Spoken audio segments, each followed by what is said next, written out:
के अंदर, मतलब जो ड्रोन उन्होंने गिराना है, गजा के नाम का ड्रोन, वो उन्होंने दिखाया है दुनिया को और उन्होंने कहा है कि हम ये गिराएंगे और हम इनके ऊपर तबाही बर्बादी लेकर आएंगे। तो अब आप अंदाजा कर सकते हैं कि किस पैमाने पर जाकर उनके कई फौजी मारे जा रहे हैं। लेकिन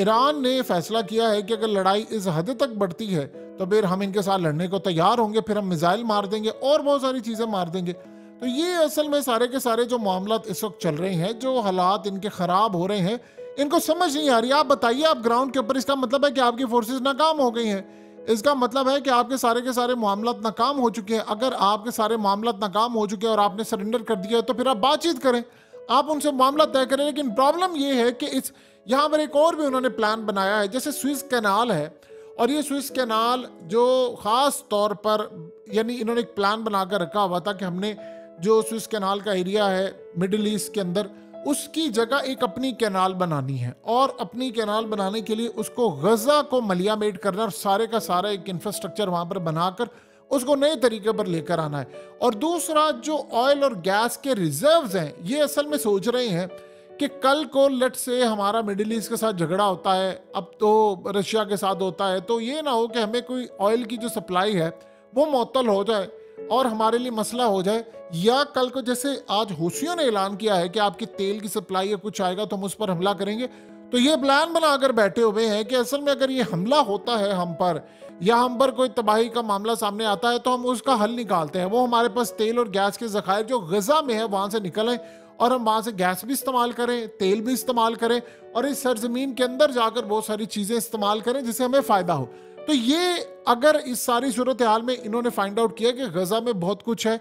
आप सोचिए जरा कि 12 तर्ज की जंग हो रही हो और 12 कंपनीज को आप लाइसेंस दे दे कि आपने निकालना है, हथियार करना है, चीजें करनी है, तो बताएं मामला कितने ज्यादा खराब हो सकते हैं।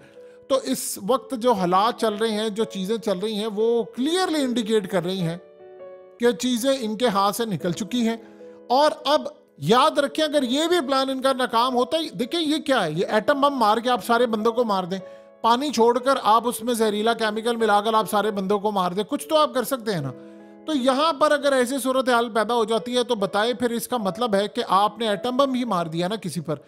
आपको अंदाजा नहीं है, ये पूरी दुनिया के ऊपर खाना जंगी करवाना छोड़े, ये पूरी दुनिया की तीसरी जंग अजीम क्या एटम बम मरवा सकते हैं। जिन लोगों ने यूक्रेन में जंग शुरू करवा दी और रशिया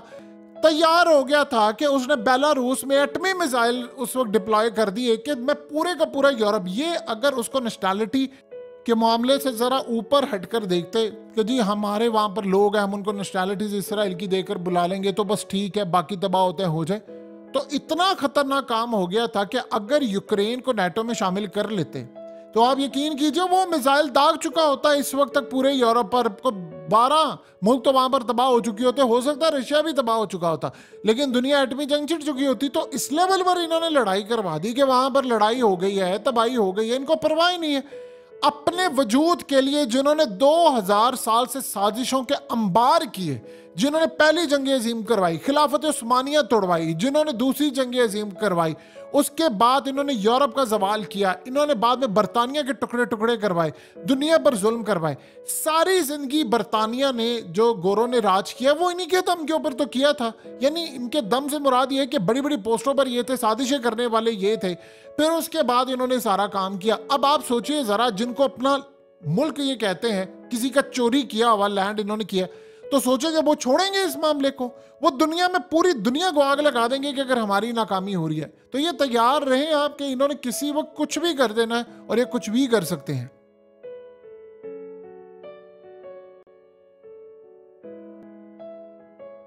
हकीकत टीवी को सब्सक्राइब करना मत भूलें, वीडियो को लाइक करें, शेयर करें और कमेंट सेक्शन में अपनी राय का इजहार जरूर करें।